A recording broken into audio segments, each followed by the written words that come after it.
Me dieron apenas 7 días para renunciar a mi propia finca, o enfrentarme a la perspectiva de su venta sin mi consentimiento. 7 días. La pura y descarada desfachatez de aquel ultimátum continúa indignándome, incluso en retrospectiva.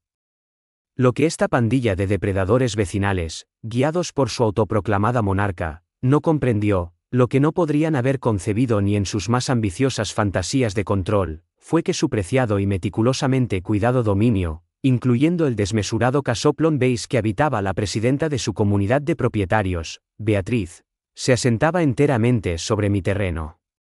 Desde luego, esta es una historia singular, y la encontrará fascinante. El relato de cómo desmantelé una comunidad de propietarios armada con poco más que unas viejas escrituras y una furia justificada en mi interior es uno que difícilmente olvidará pronto. Todo comenzó, como suelen suceder estas cosas, con una valla. No mi propia valla, cabe señalar, sino la idea de construir una. Mi finca, una extensa propiedad de un par de cientos de hectáreas con colinas ondulantes, robles centenarios y un arroyo serpenteante, había pertenecido a mi familia durante 3 generaciones. Era mi refugio, mi vía de escape tras una larga carrera como abogada urbanista en la capital, un lugar donde el sonido predominante solía ser la brisa entre los pinos o el mugido lejano del ganado de mi arrendatario. El límite más cercano de la urbanización Los Sauces, de la comunidad de propietarios, colindaba con la parte sur de mi linde. Esta linde estaba claramente marcada por un deteriorado muro de piedra centenario y un plano topográfico registrado mucho antes de que ninguna de sus casas idénticas fuera siquiera un destello en la imaginación de un promotor. Durante muchos años, habíamos coexistido, si no de manera amistosa, al menos con cierto grado de separación. Yo permanecía en mi lado, ellos, en su mayoría, en el suyo. Entonces apareció Beatriz en escena. Elegida presidenta de la comunidad de propietarios con la promesa de embellecimiento y orden, esto aparentemente significaba amargarle la vida a todo el mundo. Beatriz, cuyo nombre real podría haber sido algo tan común como Susana, irradiaba un aire de privilegio tan imponente que era ampliamente, aunque en privado, conocida como Beatriz la Terrible. Conducía un impecable Cadillac Escalade blanco perla, de esos que siempre parecían criticar en silencio el medio de transporte más utilitario de uno. Su peinado era un rígido tocado de rubia ambición.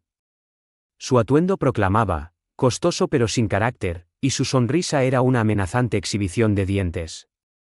El primer indicio de problemas llegó en forma de una carta cortésmente redactada, pero innegablemente pasivo-agresiva, sobre el carácter descuidado del lindero de mi propiedad.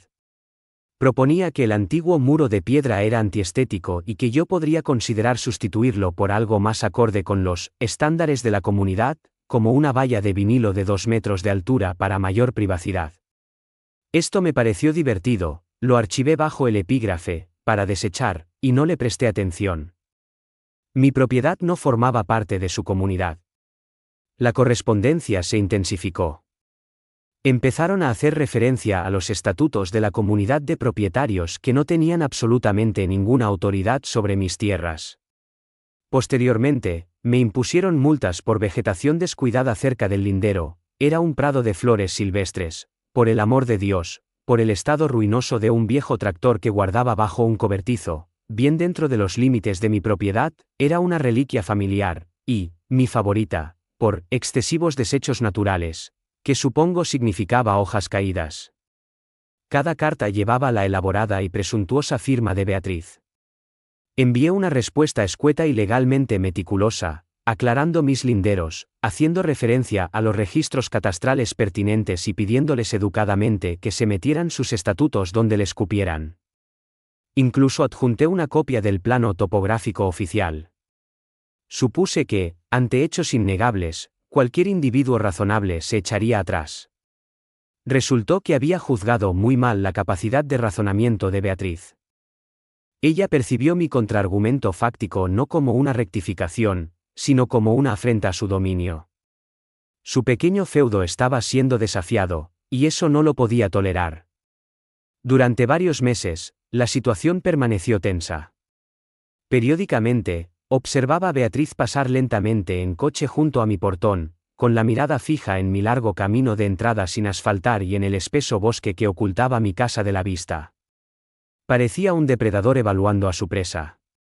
Una de mis vecinas mayores, una señora reservada llamada señora Hernández, que vivía en los confines de la comunidad de propietarios y que previamente me había confiado sus cuitas sobre el control tiránico de Beatriz sobre los adornos de jardín, me advirtió. «Está obsesionada con tu finca, querida», había comentado la señora Hernández durante un té que compartimos. «Cree que rebaja el nivel del vecindario». Informó a la Junta de su intención de ocuparse del asunto. «Ten cuidado». Le expresé mi gratitud, pero no me sentí excesivamente preocupada. ¿Qué medida imaginable podrían tomar? Tenía la propiedad absoluta de mis tierras, o eso creía, en el sentido habitual del término. La escalada final ocurrió rápidamente y con asombrosa audacia. Un sobre voluminoso llegó por correo certificado. Dentro, entre una colección de absurdas notificaciones de infracción de la comunidad de propietarios, había una carta impresa en un papel grueso y con un membrete pretencioso. Declaraba que, debido a mi persistente negativa a cumplir con los estándares de la comunidad y mi negligencia en la corrección de numerosas y graves violaciones de los estatutos de la comunidad, la Asociación de Propietarios de los Sauces había resuelto implementar medidas correctivas.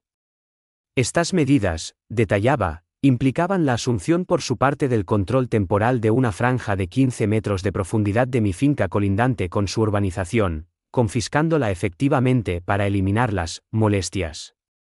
Y entonces llegó la parte más impactante.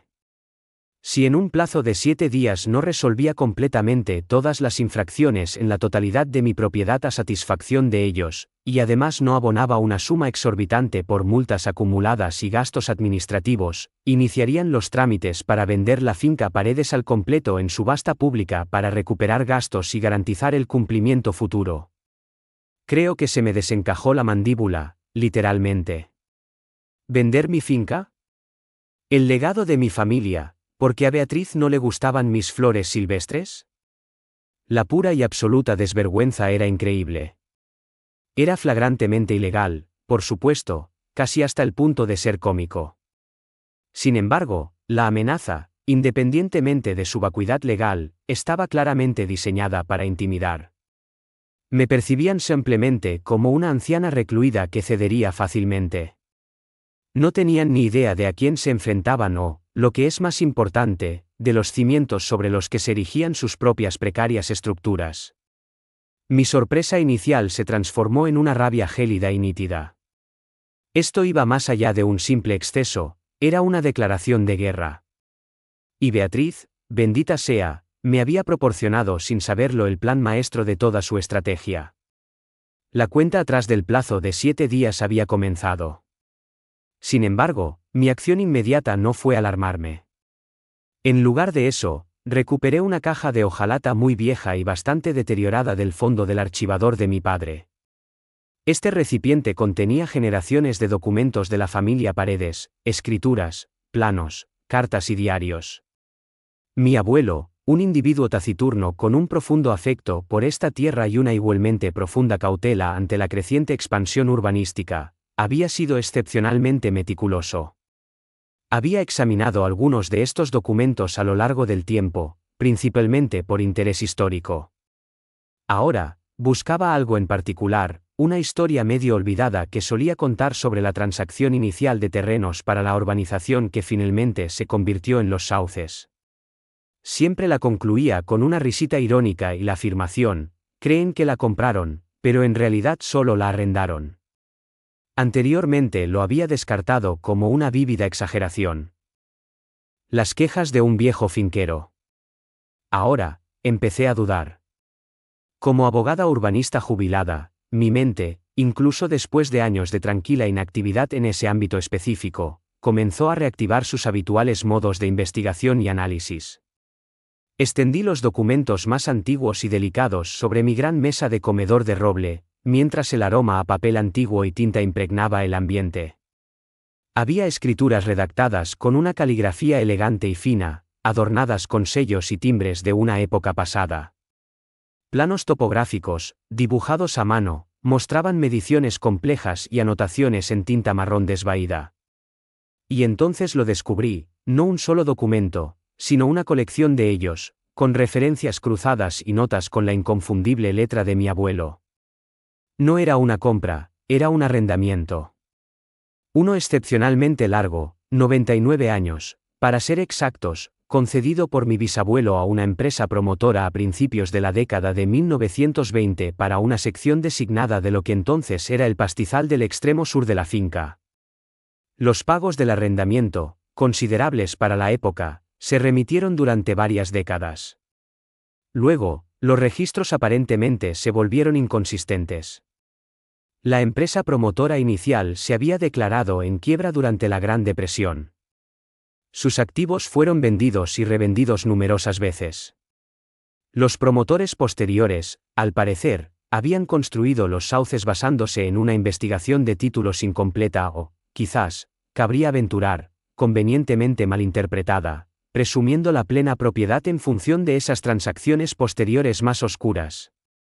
El contrato de arrendamiento de 99 años, no obstante, poseía una fecha de vencimiento muy clara, y esa fecha, según el documento original impecablemente conservado, había transcurrido hacía casi 5 años. Mi corazón comenzó a acelerarse, no por aprensión, sino con una creciente y emocionante revelación. Si esta información era correcta, si el arrendamiento realmente había expirado y nunca se había renovado, o si mi familia nunca había vendido formalmente el terreno en el periodo intermedio, y los detallados registros de mi abuelo no indicaban tal venta, entonces los sauces, cada parte de ella, cada casoplón, cada césped cuidado, cada sendero bordeado de petunias, incluyendo la opulenta casa de Beatriz, estaba situada en terrenos que habían revertido a la finca Paredes. Para mí, la pura y exquisita ironía era casi insoportable. La comunidad de propietarios, en su ilimitada presunción, amenazaba con vender mi finca mientras ocupaba inconscientemente una parte sustancial de ella. Mi abuelo no se había limitado a quejarse, había estado afirmando una realidad legal. Solo la tomaron prestada, había dicho él, y el plazo de ese préstamo, al parecer, había vencido hacía mucho tiempo. Los 2 días siguientes fueron un torbellino de esfuerzo concentrado. Inicialmente, visité la oficina del registro de la propiedad, un lugar con el que estaba íntimamente familiarizada por mi carrera profesional. El señor Abascal, el registrador jefe, un hombre cuyo servicio allí era comparable en duración a la antigüedad de algunos de los archivos que manejaba, me recibió con una sonrisa afable. Leonor Paredes, hacía mucho tiempo que no la veía por estos ilustres pasillos. ¿Qué trae a una destacada abogada de la capital como usted de vuelta a nuestros vetustos archivos?, bromeó. Aclaré que estaba jubilada pero ocupada en una investigación histórica personal. Con su ayuda, cotejé toda la información. El contrato de arrendamiento original estaba allí, correctamente archivado. Las escrituras posteriores de las parcelas de los sauces mostraban una cadena de titularidad que se derivaba del arrendamiento, no de la propiedad original en pleno dominio de los Paredes. No había documentación de que los Paredes hubieran subdividido y vendido oficialmente esa zona arrendada después de la creación del arrendamiento inicial. Era como si, por ineptitud u omisión intencionada a lo largo de numerosas transacciones durante décadas, el hecho vital del derecho de reversión del arrendamiento subyacente se hubiera ocultado, pasado por alto o ignorado. Hasta este momento. La prueba concluyente no era simplemente un documento, sino la conspicua ausencia de un documento que lo anulara. La cadena de titularidad de los sauces se basaba en cimientos precarios. Para asegurar una certeza absoluta, contacté a mi antiguo socio de bufete, Julián Valdés, un individuo cuyo intelecto era agudo como un bisturí y cuya prudencia era legendaria. Le envié por fax copias de los documentos cruciales, proporcionando una explicación concisa y deliberadamente imparcial. Su llamada telefónica llegó en pocas horas. Leonor, comenzó, con la voz teñida de una mezcla de incredulidad y entusiasmo profesional, si estos papeles son auténticos, y tu familia nunca vendió o renunció oficialmente a esa parcela de terreno después de que terminara el periodo de arrendamiento original, bueno, querida mía, no solo posees una defensa contra tu excesivamente celosa comunidad de propietarios. Aparentemente, eres dueña del mismísimo terreno sobre el que se asientan. Hizo una pausa y luego comentó con una risa seca: esto trasciende la poesía. Es de proporciones bíblicas. Podrías, literalmente, aniquilarlos. Esta afirmación me produjo un subidón de adrenalina. No solo iba a proteger mi finca, pretendía darle la vuelta a la situación tan completamente que Beatriz y sus secuaces se quedarían totalmente descolocados. La cuenta atrás de 7 días continuaba, un detalle que estoy segura infundía en Beatriz una complaciente satisfacción. Que así fuera. Cada momento que pasaba la acercaba más a su propio día del juicio final. Ahora poseía información que, en el contexto de disputas vecinales, equivalía a un arma nuclear táctica, y estaba completamente dispuesta a usarla. La cuestión ya no era si tomaría represalias, sino la absoluta magnificencia de mi victoria. Imaginar la expresión de Beatriz al comprender la enorme magnitud de su error servía de potente incentivo. Su intento de apoderarse de un pequeño trozo de mi propiedad estaba a punto de costarle caro a ella y a toda su comunidad de propietarios. A 4 días del caprichoso y totalmente infundado plazo de Beatriz, casi podía sentir la expectación satisfecha que emanaba de los sauces.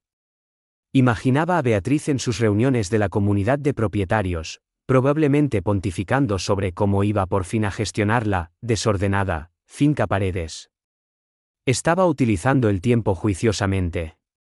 Julián, mi antiguo socio, me había puesto en contacto con una abogada litigante más joven y excepcionalmente astuta de su bufete, una mujer llamada Sara Campos, experta en complicados litigios de propiedad y que, según la describió Julián, se comía a matonas como Beatriz para desayunar.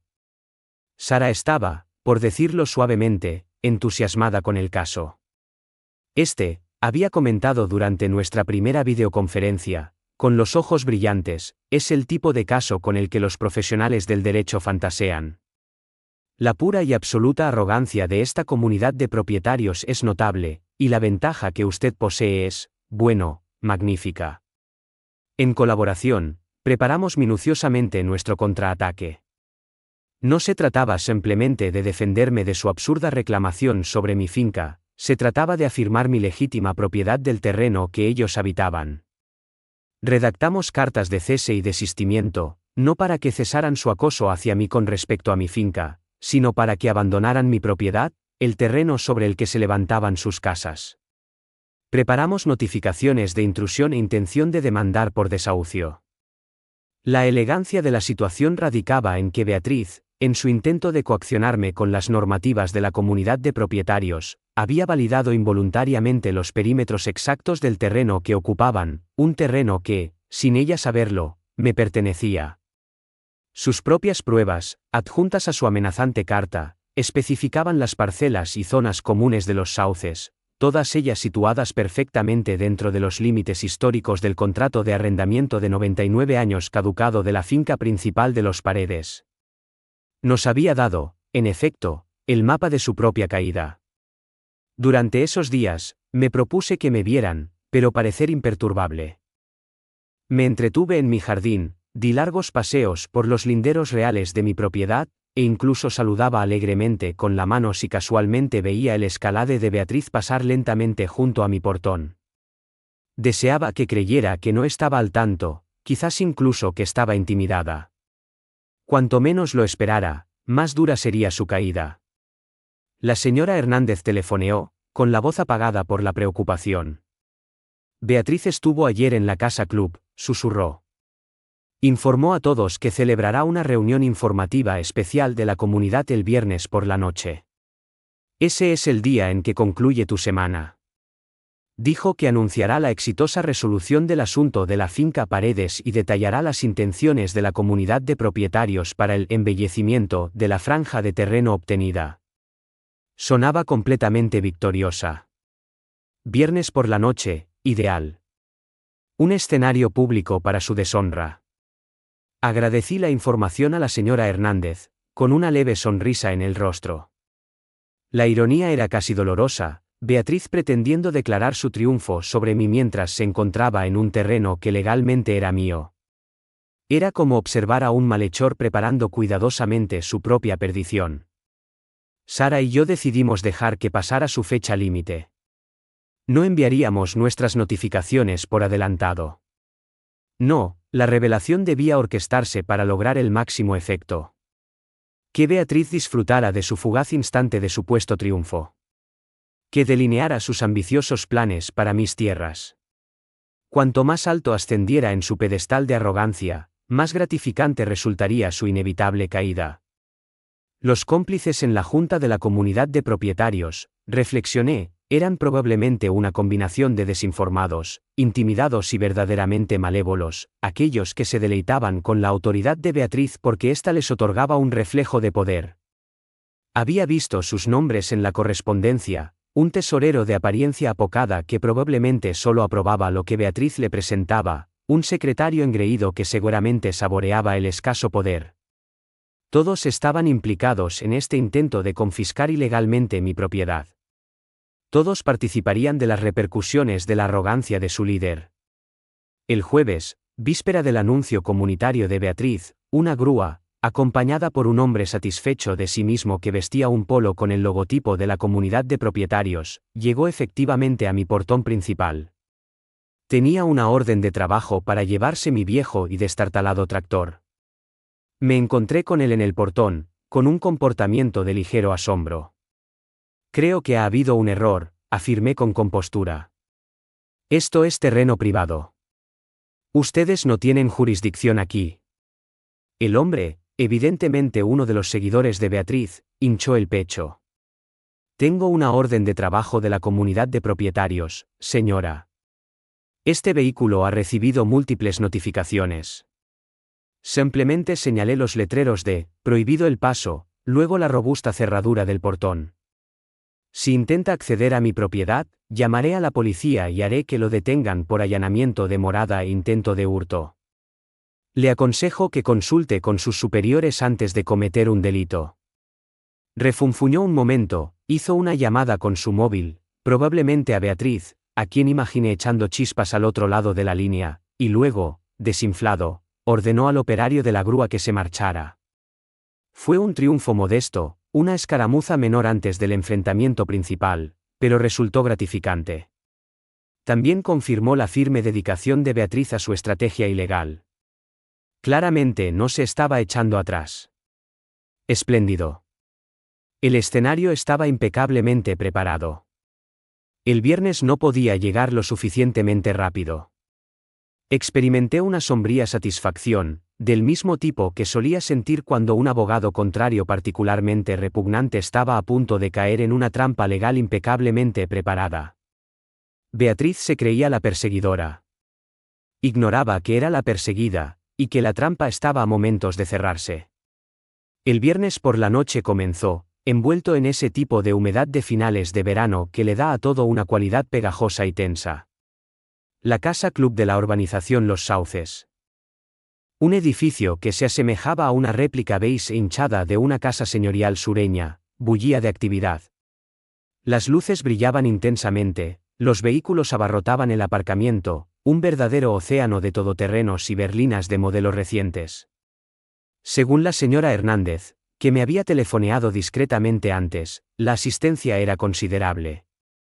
Beatriz evidentemente había generado una considerable expectación por su gran anuncio. Sara Campos, mi asesora legal, se reunió conmigo al final de mi camino de entrada. Iba impecablemente vestida con un elegante traje azul marino y sostenía un maletín de cuero que yo sabía que contenía nuestra colección de documentos. Proyectaba un aura de serena y concentrada determinación que encontré profundamente reconfortante. ¿Lista para lanzar el anzuelo, Leonor?, inquirió con una sutil sonrisa. Creo que la expresión es coser y cantar, Sara, repliqué, experimentando yo misma una oleada de deleite depredador. Y Beatriz nos los ha colocado amablemente a todos en bandeja. Viajamos en mi vieja y fiable camioneta, una calculada yuxtaposición a los relucientes automóviles de lujo que predominaban en el aparcamiento de la casa club de la comunidad. Nos detuvimos a corta distancia, sin desear revelar nuestra llegada demasiado pronto. Podíamos percibir el murmullo de la reunión desde dentro. Era la hora del evento principal. Orquestamos nuestra llegada impecablemente. Beatriz ya estaba situada en el atril, deleitándose con la iluminación de los focos y la atención de los residentes congregados. Estaba en su hábitat natural, ataviada con un traje de chaqueta fucsia especialmente llamativo que parecía declarar: «Observadme». Su voz, amplificada por el micrófono, estaba cargada de autoaprobación. Y así, después de agotar toda opción concebible de diálogo cortés, estaba declarando, con una entonación que implicaba una carga profunda e impuesta, y enfrentada a un flagrante desprecio por nuestros estándares comunitarios y el valor de nuestras propiedades. La Junta de su comunidad de propietarios se vio obligada a tomar medidas decisivas con respecto a la lamentable condición de la finca Paredes adyacente. Una oleada de asentimiento recorrió a los asistentes. Reconocí algunas caras: el tesorero tímido, el secretario engreído, todos con un aspecto apropiadamente sombrío e importante en el estrado detrás de ella. A fecha de hoy, prosiguió Beatriz, con la voz elevándose triunfalmente, el periodo de 7 días para la subsanación ha concluido. Se han iniciado las acciones necesarias para resolver el asunto de forma permanente. Hizo una pausa para lograr un efecto dramático, con una sonrisa de suficiencia en el rostro. En esencia, la urbanización Los Sauces pronto ampliará su atractivo y bien cuidado entorno, y la persistente mancha en nuestro límite sur se convertirá en una reliquia del pasado. Siguió un escaso aplauso. Esta fue nuestra señal. Sara y yo avanzamos con calma por el pasillo central, las cabezas se giraron. Los aplausos disminuyeron. Un silencio se apoderó de la sala cuando Beatriz, a media sonrisa satisfecha, nos vio. Entrecerró los ojos, la sonrisa congelándose en su rostro. «Vaya, vaya», pronunció, con la voz ahogada por la sorpresa y la molestia. «Miren quién ha decidido aparecer, señora Paredes. Un poco tarde para defender su caso, ¿no cree?». Me moví a un lado del estrado, con Sara un paso detrás de mí. «En realidad, Beatriz», respondí, con voz serena pero claramente audible en el repentino silencio, «no estamos aquí para discutir nada. Estamos aquí para tratar un asunto de propiedad mucho más urgente». Beatriz se mofó. «¿Propiedad? Estamos a punto de ser dueños de su propiedad, querida. O al menos de una parte sustancial de ella. Los documentos legales ya se están tramitando para recuperar nuestros gastos». Este era el momento crítico. Permití que se formara una leve sonrisa compasiva. «Eso es intrigante, Beatriz. Especialmente porque, antes de que se embarque en cualquier contabilidad imaginativa con respecto a mi finca, probablemente deberíamos abordar el asunto bastante notable del terreno sobre el cual se encuentran actualmente esta casa club, su llamativo traje de chaqueta fucsia y, de hecho, toda esta urbanización de Los Sauces». Ella replicó secamente. Sara dio un paso adelante, abriendo su maletín. «A lo que la señora Paredes se refiere, señora presidenta y miembros de la comunidad de propietarios», declaró Sara, con voz clara y autoritaria, «es a la inconveniente realidad legal de que la totalidad del terreno que constituye la urbanización Los Sauces, tal como se define en los propios planos de su comunidad, parece ser propiedad en pleno dominio de la señora Paredes».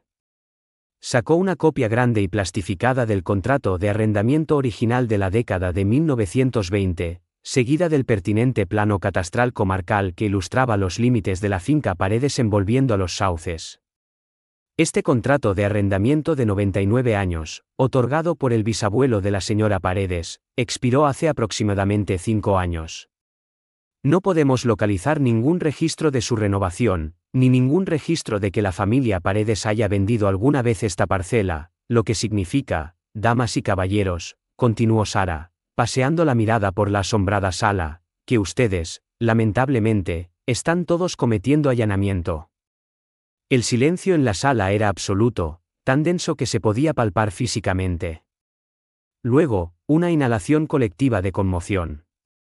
El rostro de Beatriz, apenas momentos antes sonrojado por el triunfo, había adquirido un tono pálido y enfermizo, que contrastaba espantosamente con su atuendo fucsia.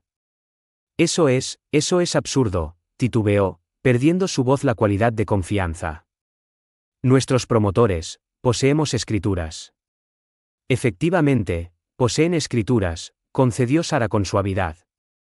Escrituras que se remontan al contrato de arrendamiento original, no a la familia Paredes que conserva el título de propiedad subyacente. Un derecho de arrendamiento expirado, me temo, no se convierte milagrosamente en propiedad en pleno dominio. Entonces Sara asestó el golpe de gracia. Con calma, comenzó a repartir copias de un resumen de una página de la situación legal, junto con sobres dirigidos individualmente a Beatriz y a cada miembro de la Junta de la Comunidad de Propietarios. Estas, anunció, con la voz resonando con tranquila autoridad, son notificaciones formales de cese y desistimiento de allanamiento en terrenos de la señora Paredes, y notificaciones de intención de iniciar un proceso de desahucio. Tienen 30 días para desalojar las propiedades que ocupan actualmente, o iniciaremos acciones legales para que sean desalojados. La sala estalló, no en aplausos esta vez, sino en una cacofonía de exclamaciones atónitas, gritos iracundos y murmullos alarmados. Beatriz parecía como si le hubiera caído un rayo. Abrió y cerró la boca, pero no surgieron palabras. La reina había sido derrocada, no solo en público, sino de manera catastrófica. Todo su dominio, resultó, se había establecido sobre tiempo prestado, y la hora de la verdad acababa de llegar. La consecuencia inmediata fue un pandemonio puro y absoluto. Beatriz, con su atuendo fucsia que ahora parecía menos un traje de poder y más un disfraz de bufón, finalmente recuperó la voz, emitiendo un grito agudo e ininteligible de negación y furia. Esto es un engaño, una falsedad. Seguridad. Sáquenlos de aquí, gritó, gesticulando erráticamente. Sin embargo, el único guardia de seguridad a tiempo parcial presente parecía tan perplejo como todos los demás y prudentemente permaneció inmóvil. Los propietarios estaban de pie, gritando preguntas, agitando sus propias escrituras, ahora aparentemente sin valor, y buscando explicaciones de la visiblemente desintegrada Junta de la Comunidad de Propietarios. El tímido tesorero parecía al borde del colapso, y el engreído secretario intentaba ocultarse detrás de una maceta con una planta. Sara Campos, un pilar de compostura en medio del tumulto, se dirigió a la asamblea. Señoras y señores, por favor, comprendo que esto es alarmante.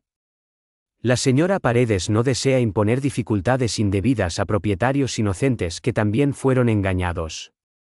Su principal preocupación es la flagrante mala conducta de la comunidad de propietarios y su actual liderazgo. Hizo una pausa, permitiendo que su mirada se posara significativamente en Beatriz. Estamos dispuestos a explorar soluciones razonables para los propietarios que deseen obtener títulos de propiedad legítimos o acuerdos de arrendamiento directamente con la señora Paredes.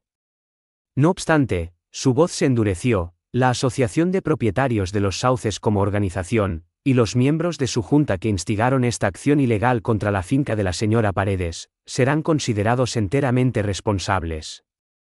Esa diferenciación era vital. Mi conflicto no era con el residente común, muchos de los cuales probablemente eran individuos respetables engañados por promotores agresivos y posteriormente por una comunidad de propietarios despótica. Mi conflicto era con Beatriz y el aparato corrupto que ella personificaba. Beatriz, mientras tanto, estaba sufriendo un colapso total. Tenía el rostro desfigurado, su costoso peinado desaliñado. Se abalanzó hacia el micrófono del podio, quizás para reunir a sus seguidores que la abandonaban rápidamente, pero tropezó con un cable y cayó pesadamente, acabando su traje de chaqueta fucsia en un montón de lo más indecoroso. Fue un instante de humillación autoinfligida tan perfecta que unas pocas risitas sorprendidas se filtraron entre la conmoción generalizada. En los días siguientes, la comunidad de propietarios de los sauces se disolvió efectivamente. Su autoridad, construida sobre una base de inestabilidad legal, se había desvanecido instantáneamente. Beatriz, según todos los informes, estaba apoplética y luego, de repente, silenciosa, supuestamente consultando con una sucesión de abogados cada vez más caros y dudosos. Los miembros de la Junta, enfrentados a la culpabilidad personal por allanamiento y posible restitución, se dispersaron como pájaros asustados, y la mayoría dimitió de inmediato. Las cuentas financieras de la comunidad de propietarios fueron congeladas, a la espera de una investigación sobre la legitimidad de sus multas y cargos. Salió a la luz que Beatriz había estado gestionando la comunidad de propietarios como su tesorería personal durante un periodo considerable, una realidad que otros propietarios indignados comenzaron a revelar rápidamente una vez que la fachada de su autoridad fue demolida. Mi objetivo principal, la pretenciosa mansión de Beatriz construida en terreno de primera de los Paredes con lo que yo sospechaba eran fondos malversados de la comunidad de propietarios desviados a mejoras, estaba en lo más alto de mi lista de prioridades. Sara Campos le presentó una orden de desahucio específica e innegociable de 30 días. No habría negociaciones para Beatriz. Había intentado apoderarse de mi residencia y mi legado, perdería el suyo, y en público. El regodeo fue, lo admito, delicioso. Para los demás propietarios, adopté una estrategia diferente. No tenía ninguna inclinación a desplazar a cientos de personas. Mi objetivo era la justicia, no el desahucio masivo. A través de Sara, les presenté dos alternativas. Podían adquirir de mí el terreno que ocupaba su casa a su valor de tasación actual equitativo como terreno no urbanizado, un precio significativamente inferior al que habían pagado por la casa y la parcela juntas a los promotores. O podían establecer nuevos contratos de arrendamiento de terrenos a largo plazo, justos y directos conmigo, con condiciones transparentes y razonables, eludiendo por completo cualquier estructura de comunidad de propietarios. La mayoría, tras buscar asesoramiento legal propio y reconocer la validez de mi reclamación, optó por comprar. Representó un revés financiero para algunos, pero les proporcionó un título de propiedad claro y la liberación del calvario de la comunidad de propietarios. Rápidamente se estableció una cooperativa de residentes, no para gobernar con mano de hierro, sino para gestionar colectivamente las negociaciones de compra y supervisar la infraestructura compartida. Los 30 días de Beatriz transcurrieron. Al 31º día, mientras ella seguía ocupando desafiante las instalaciones, la comisión judicial, provista de una orden judicial de desahucio que Sara había obtenido hábilmente, se presentó en su casoplón. No estuve presente para presenciarlo, pero la señora Hernández, bendita sea, me proporcionó un relato detallado y jubiloso. Al parecer, Beatriz tuvo que ser desalojada físicamente de la propiedad, todavía vociferando sobre injusticias y conspiraciones. Su escalade, que, resultó ser, estaba arrendado y fue rápidamente embargado, ya no estaba. El contenido de su casa fue catalogado y depositado en un guardamuebles, a la espera de que ella pudiera pagar para recuperarlo.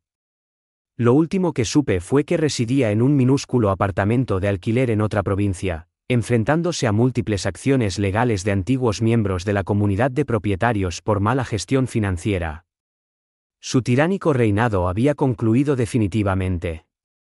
La comunidad de propietarios de los Sauces fue disuelta formalmente, desapareciendo con ella sus deudas y dudosas reclamaciones. El terreno, mi terreno, ahora estaba vendido a los propietarios individuales o bajo un arrendamiento equitativo con ellos. El ambiente en el vecindario, según la señora Hernández, experimentó una transformación. La gente comenzó a interactuar, a cultivar jardines en lugar de simplemente adherirse a estrictas directivas de paisajismo, y en general a apreciar sus hogares sin temor al próximo decreto de Beatriz. Mi finca permaneció inviolada, más tranquila y serena que nunca. Los antiguos muros de piedra seguían en pie, símbolo de perseverancia.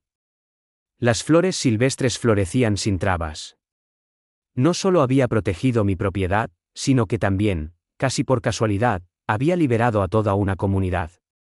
Así pues, ese es el relato de cómo una presidenta de una comunidad de propietarios intentó apoderarse de mi finca y finalmente acabó en la indigencia, mientras yo, involuntariamente, me convertí en la propietaria de toda una zona residencial. Parece que mi abuelo tenía razón, simplemente lo habían tomado prestado. Y en ocasiones, cuando se les provoca en exceso, las personas discretas, aquellas que simplemente desean que no se les moleste con su herencia y su tierra, son las que verdaderamente merecen atención. Poseemos la paciencia para examinar los detalles. Beatriz aprendió esa lección por las malas. Su ropa costosa pero sin refinamiento probablemente esté acumulando polvo en algún guardamuebles, un símbolo adecuado de su desintegrado dominio. En cuanto a mí, sigo disfrutando del té con la señora Hernández, quien ahora exhibe una colección bastante ostentosa de flamencos de plástico en su jardín delantero, un alegre gesto de desafío contra un despotismo que ha dejado de existir. Al mundo le vendrían bien más pequeños actos de resistencia como ese.